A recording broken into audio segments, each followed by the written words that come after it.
Today we're going to take a look at shorter axes. These are all between 25 and 26 inches. This one weighs 3.5 pounds. It's a Wetterlings. It's a newer Wetterlings. Finishes much better than the older Wetterlings. It's got a thinner handle than the old Wetterlings. Still a bit thick, a little heavy for an axe to carry in the woods. Gransfors Brooks. This one's 2 pounds 7 ounces. Quite a bit lighter, very elegant, lovely balance, incredible workmanship. Lighter, thinner pole or blade, head of the axe, and a newcomer. This one's 3 pounds, so it's between the weight of the other two. Has a 2-pound head. And this guy is a Hultafors. So I haven't used it much. So it's got the clubbiest handle, all straight grained, all actually pretty well made. And of course, also got the 30-inch Bob Doostrud saw. I don't leave home without it. So we've got a mixture here of deadwood, willows, spruce and pine, and some white poplar. So we'll give these axes a workout, then I'll come back at the end with some thoughts. I'm going to start with Hultafors. Second at a time. So this looks like an old spruce, dead standing spruce, so Hultafors, we'll give her a go here.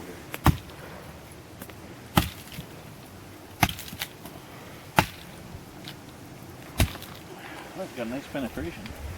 You can use it one-handed. A little bit of life in this guy.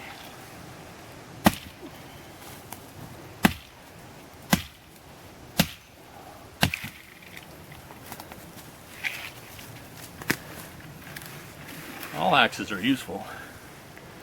So that's a nice sharp. A little bit of work on this guy. You can see it takes nice bites of the wood, even choked up. You're going second stroke just about half the way through. It's a nice, accurate little axe. Clubby handle, but usable. Much more accurate with 2 hands than 1 hand. At least I am. More practice with 1 hand, but you can use this as a one-handed axe. So that's on dead stuff, and I'll try the other 2 axes on this too. Of course, this is the Wetterlings, a little heavier, getting harder to use with 1 hand. It's got a fair bit of power, maybe a little more power than the lighter axe. Let's see.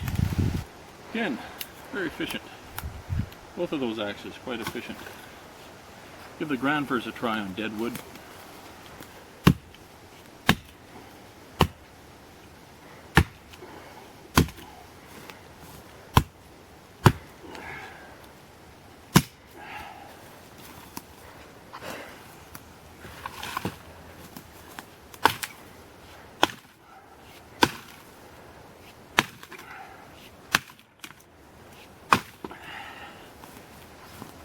Very nice too. Hey, sometimes when canoeing and such, you do use live trees. Not much. I don't much. One of the most valuable pieces is you might come across a little stand of willow. And with willow you can make withies, put stuff over your fire, and you can do many things with willow. So we're going to just try a little bit of willow carving here. And to be responsible, we're only going to take 1 little willow stick from this stand. These are all genetically identical. So by taking 1 double off of this stand, we're not really going to reduce the health of this little clump of willows.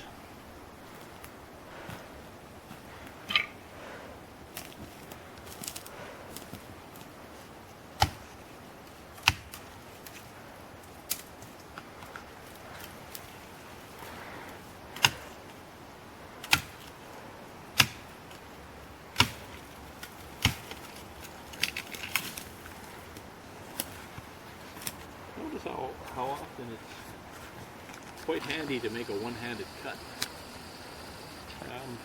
This is a good axe, the Hultafors. I find with a little bit thicker handle, especially when you have to choke up on it, it's okay for a short use. If I was using this all day, this handle will be a bit too thick.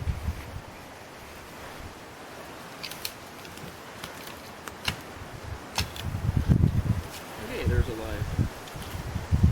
live gash here. One shot now. Once this thin, all of these axes will take this with one shot. I have to say, this is where the Gransfors takes over a bit. That's where having that very thin blade really gives it a little more cutting power than the rest. So, for live work and whittling, maybe debarking, as an all-around bushcrafter's axe, hard to beat something like that. One of the problems with these little axes is if you swing it, it'll do a really good job of going right into your shin.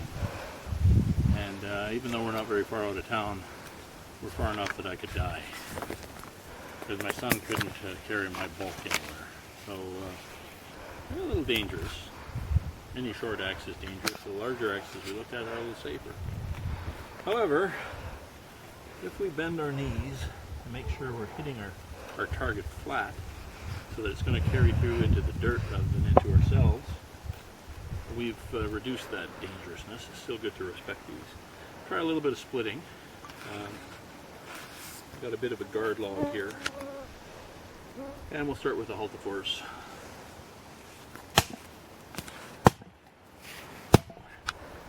And often when you're splitting in the wilderness, you don't have a nice log and you're not going down this way, you're coming across.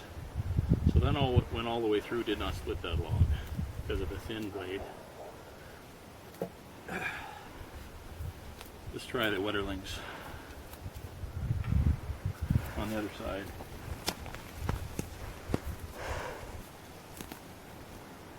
We also look up and make sure we don't have any major hazards that are going to hang us up.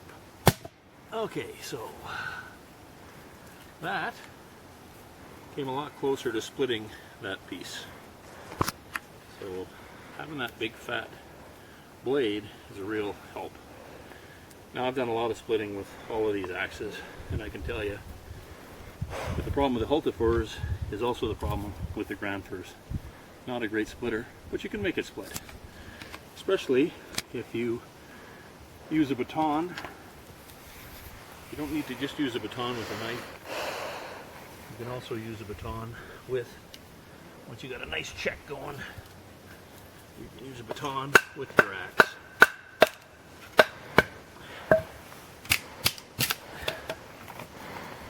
And because it's got the long plane, it will split.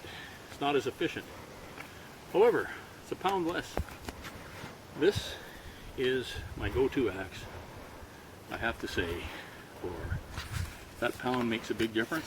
Read books about ultralight camping where people are cutting their handle off a toothbrush. 1 pound makes a big difference.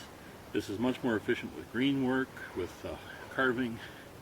It's not the best splitter, but you can make it split. It's a great tool to bring. All of these are. These are all very fine axes, but that one is the most refined design. The Wetterlings is a really good car axe, camp axe, good splitter. And the Hultafors is betwixt and between. Haven't decided yet. But I think it's been a good axe. I wouldn't put it in the same. It's not as good a splitter as the Wetterlings. It's not as good as a carver as the Gransfors. So, but it's a good all-around axe. You wouldn't go wrong with any of these. Thanks. Okay. So bend at the knees. Yeah. So that's what you want to do. Give her a go.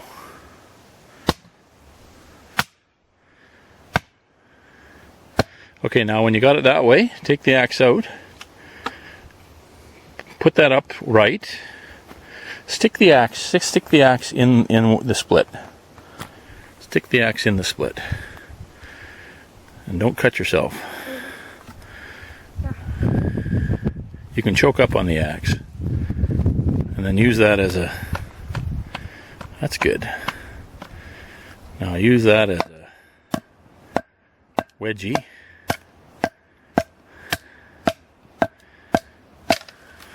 Nice. Okay, and that's how you split.